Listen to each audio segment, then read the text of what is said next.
Hello, I'm Dr. Michael Blankenship, and I'm here to discuss an overview of the death penalty. Now, you might be wondering why we're studying capital punishment. Well, one response to that question is that it gives us the opportunity to assess the effectiveness of this form of punishment. When we discuss punishment, we're generally talking about four goals. Sometimes these goals compete with one another, but that's a subject for another discussion. One of the first goals of punishment is deterrence.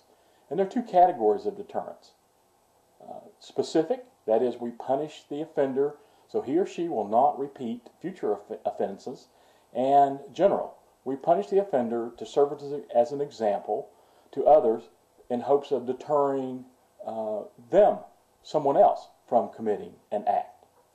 We also talk about rehabilitation as a goal of punishment.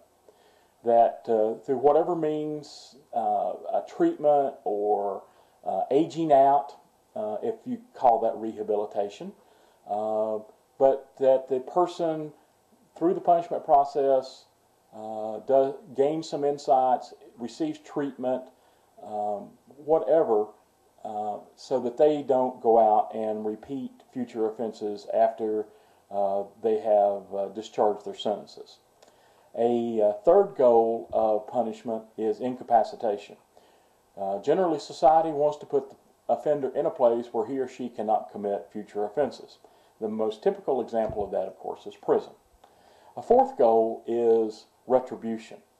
Now, retribution is not to be confused with revenge. Retribution, simply put, is punishment in proportion to the harm that the offender did.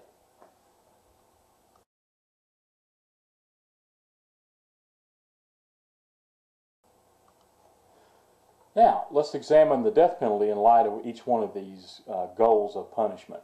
First of all, we can cross off rehabilitation, obviously. The person is not placed in prison and then executed for the purpose of rehabilitation. We can also cross off specific deterrence, because sometimes people get this confused with incapacitation. Obviously, the death penalty is a form of incapacitation, but it is not a form of specific deterrence. Later on this term, we will be examining the issue of general deterrence, which is a topic of discussion in death penalty circles. And the evidence there seems to suggest that the death penalty is no more an effective deterrent to murder than is life imprisonment without parole.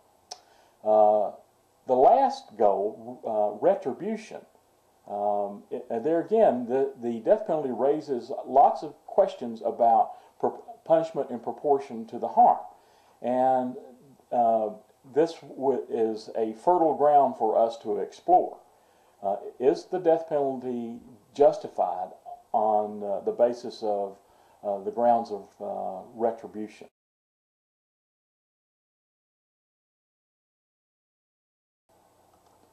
There are some interesting demographic trends within the death penalty that I would like to point out.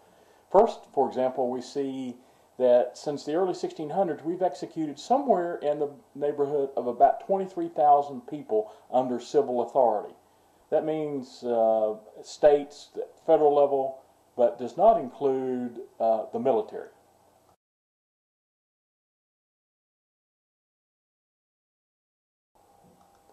According to the Death Penalty Information Center, we have executed 1,072 inmates since 1972.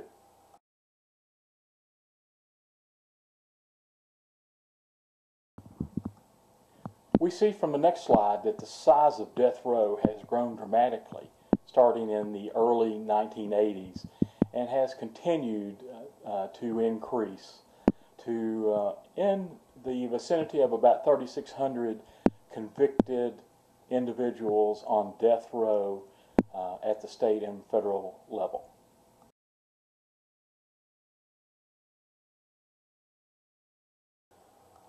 The number of executions also peaked about this time and has declined since the year 2000.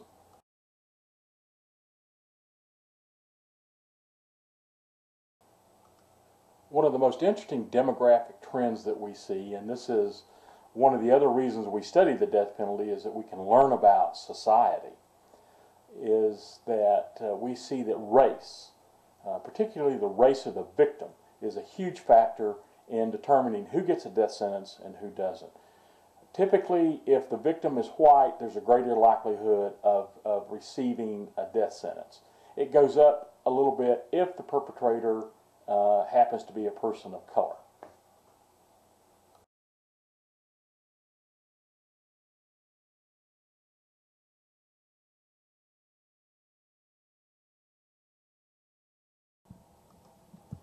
Two other interesting demographic trends, one that I'm not showing a slide on just because it's easy to grasp the numbers, is that the overwhelming majority of people on death row are male.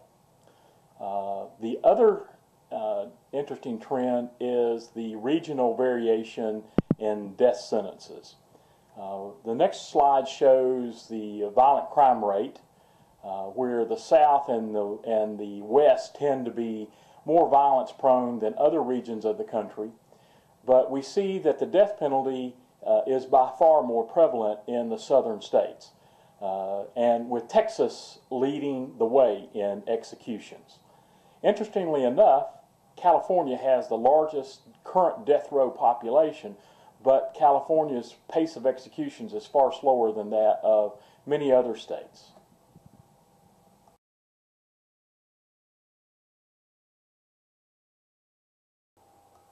A fairly recent demographic trend that we're just now beginning to collect data on over the last few years are the number of death row exonerations. And we see that Florida has had more death row exonerations than any other state by far. And these are conservative numbers that are, lots of cases are still under review, and the issue of innocence, which we will take up in much greater detail later this term, the definition of innocence or exonerated is hotly debated, particularly in conservative political circles.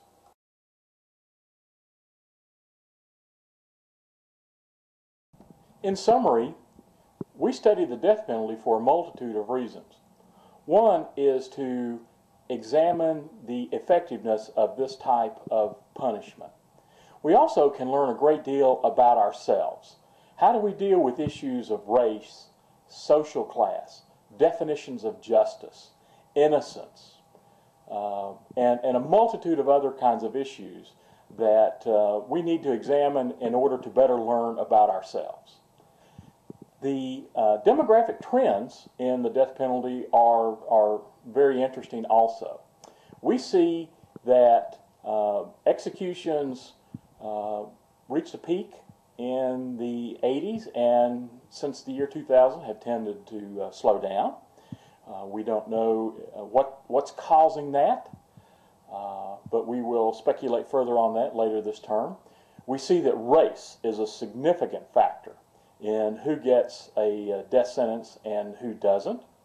And we see that the geography is also another factor with regard to the death penalty. The next broadcast will deal with the issue of attitudes toward the death penalty and some issues related to that. I hope you'll join me again and look forward to sharing more information about the death penalty.